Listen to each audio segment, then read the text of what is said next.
All right. So this is episode 119 now. First things first. Sorry about the other video, guys. Looks like it got cut off. No bueno, but it happens. I didn't think it would be wise to just skip that video in the series. Anyways, this time we're going against the Guado Glories. And yeah, pretty much the main goal here is tech find. We're pretty much on our way to get it. I don't think there's anything really stopping us. I mean, we've got a very high top scorer now, and we've yeah, it's pretty much all that stops in a way. Yeah, high top scores, that's all you really need. We're gonna go for Nav Guada though. He's gonna be the one to learn the tech finds or open the techniques up to learn. I'm gonna try to get him more of a nap strategy going on, mostly because right now all he's doing is doing like wither passes or wither tackles or just stupid stuff that he doesn't need to be doing. We need him to be more offensive and get that like sleep going on. And we got the super soldier Velucha over here. And just in the interest of honesty, or it's probably a bad word to use right now, but honesty is a little bit too serious for it. Mafuri did go up in level last video. It cut off. I believe she's level 84 now. I believe something like that. She's a very high level. That's why her pass is higher. I believe she's 84, 83 or 84. I'm gonna pass to Titus. And the goal here is just to make 2 goals. That's all that really matters.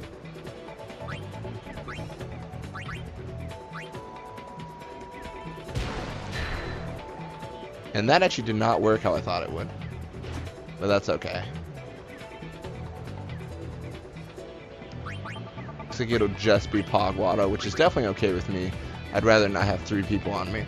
Even if one of them is Vixen, he's like half a person.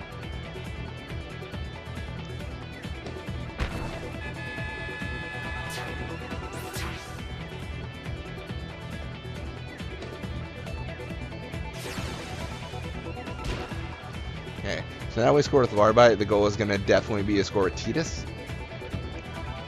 Just important things, I guess.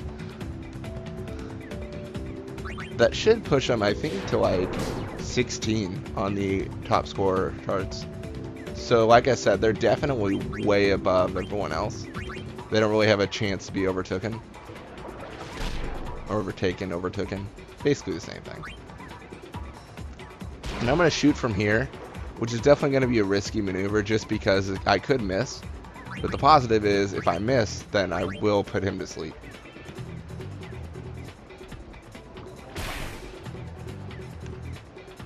Alright, looks like I'm not going to miss. That's very good. I say that, then I almost miss.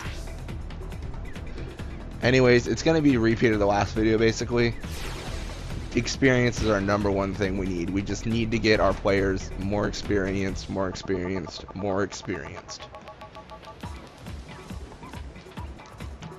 And apparently, the best way to do that is to pass back and forth. That's honestly, I will praise Final Fantasy X too. They have Blitzball in that one as well, if you didn't know. I'm sure people do know that, if you've reached this point in the series. I hope you know that. Either way, the way Final Fantasy X-2 does training is you train specific stats. Like, you want to be faster, then you better train speed. And I think that's a much better way to do it, because I'm just passing back and forth between Rope and Mafuri, and somehow she gets fast. Like, it makes no sense. And I think if there was a way to mold the 2 formats, or just have Final Fantasy X-2 Blitzball, where you actually control your players and you kind of redesign the system a little bit, I think it would be a very fun thing to play.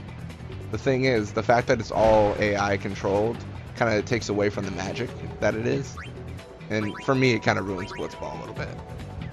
That's just my own 2 cents on it, though. Other people are going to probably say, you're crazy.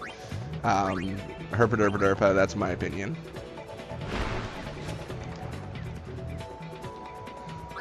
Of course, everyone has different opinions. I think mine's right, though. Like everyone in the world.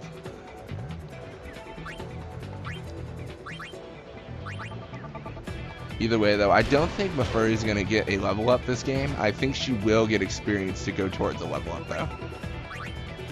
But then again, I might be wrong. She gets a level up, which would be amazing. Always enjoy seeing my players level up. Especially her, because once she reaches level 99, I'm bringing Nimrook out of that goalie box into the field so he can level up as well. Which is going to mean games are much more challenging, which is going to be entertaining, I think.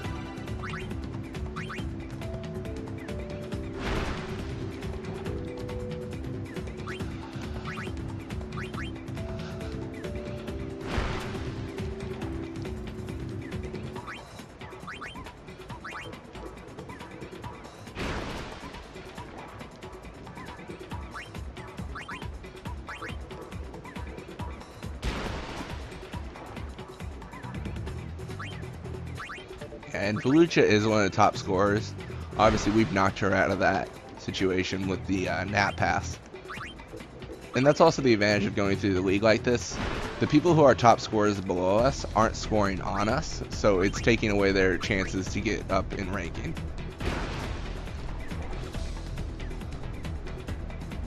Let's get out of here.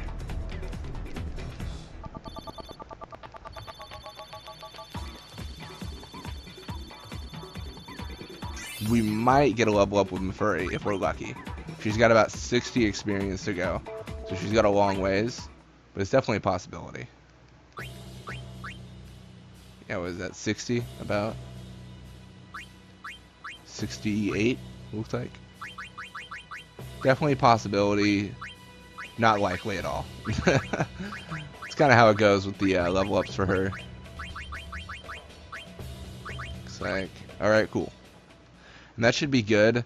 Same thing this one, we're going to be focusing on getting Mafuri's stats up by kind of just, you know, playing around, getting her to pass a little bit.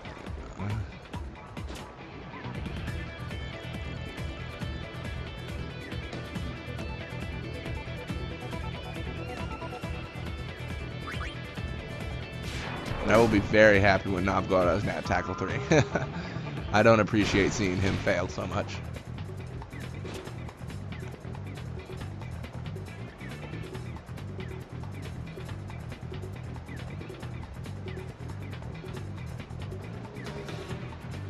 Definitely kind of interesting he threw it off when he's not going to be able to get it back.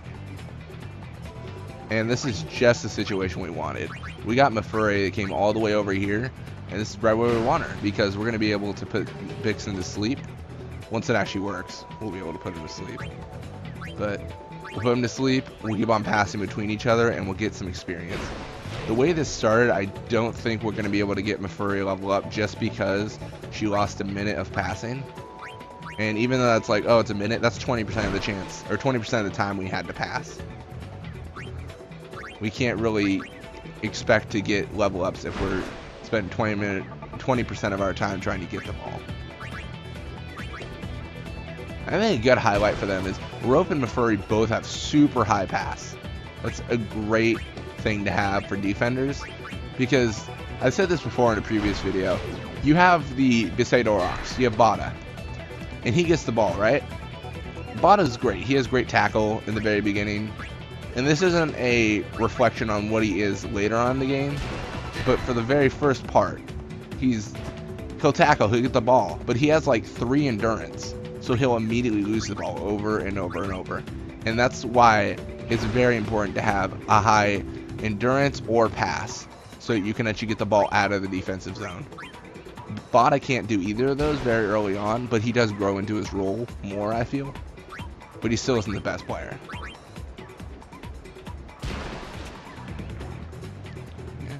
I actually kind of do appreciate that 2 things they did. They did mean that they did make the Bisay Aurochs get better over time, but I appreciate that they didn't make the Bisay Aurochs the best team to have. I mean, arguably they are with the Auroch Spirit, but personally I feel like there's a lot more value in actually formulating your own team and being like, alright, this is the best team because they have all these specific players. Blitzball would have been pretty straightforward if you had just made the Bisay Aurochs grow into the best team. It would have been like, oh, now I just got to train them until they're good, and now I'm here. It kind of allows for the formulation of so many different strategies, because you kind of have all these different kind of play styles. the Guado Glories and Ronso Fangs are a really good example of this. I went against our guy Ronso a couple games ago. He did a sphere shot. It was unsuccessful, but when he did the sphere shot, his shoot went to 85 or something like that. It was crazy. 85 shoot is an impressive thing to hit, and the good thing is it's also coupled with his high endurance. So if he had me tackle him and then shot, I wouldn't have had a chance. That's the thing about that. And then you have, on the other hand, the Guado Glories, who don't have the highest shoot in the world. They don't have a low shooter at all. But what they do have, like, in abundance, is block. They block very well, even their offense. Whenever I'm facing the Guado Glories early on, I can't really get past them because I can't throw over them. They're fast. They catch you.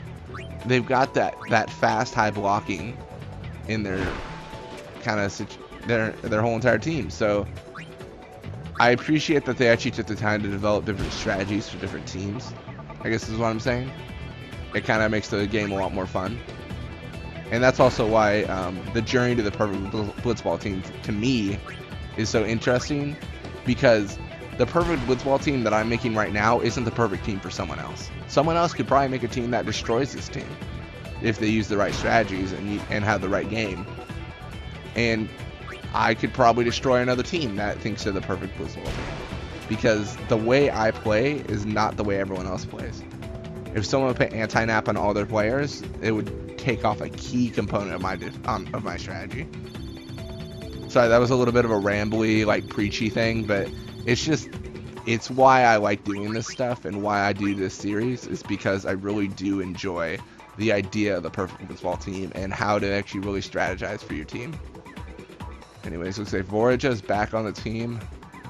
Kayuri's off. That's very interesting. I could grab her right now, but I won't, simply because I don't really want to have to train her as well. But it looks like we're definitely going to be at top scorer prize, and our team level went up. A furry, don't tell me, you're on rope, right?